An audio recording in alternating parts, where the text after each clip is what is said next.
Guys, isa sa mga niluto ko yan ngayong araw na to, tinolang manok na may sabaw ng buko. Ayan guys ha, napaka-healthy po niya kasi sabaw ng buko is anti-UTI. Akin na lang tayo. Thank you guys. Tapos huwag nyo kakalimutan na garlic, onion, ginger. Yan ha, lalagyan nyo siya, garlic, onion, ginger.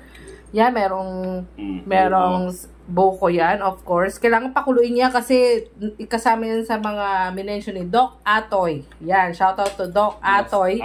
Na pakukuluin daw talaga ang buko kasi mag-excrete pa yan ng parang enzyme ba? Basta parang may ganon.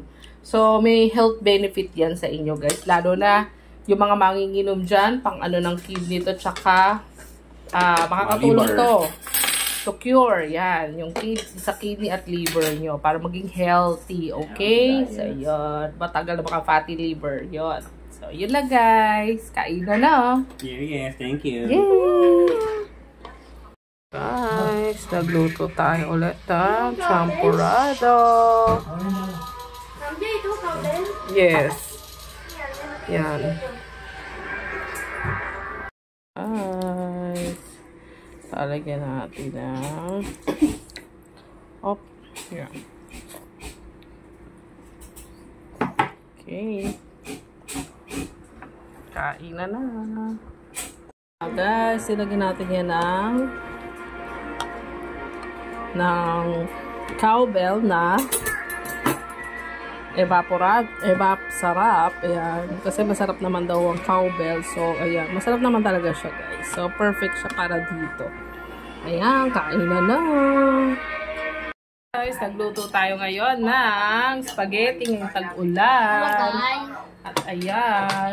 Masarap po. Masarap yan, luto ko na yan. Hindi ko muna i-reveal ang secret ko sa pagluluto. Ayan, guys. Ayan na. Wait, oh. Wow! Naglalagay na ng cheese. Yan, cheese. Yan. Kita ng cheese. So, ayan. Oo nga, John.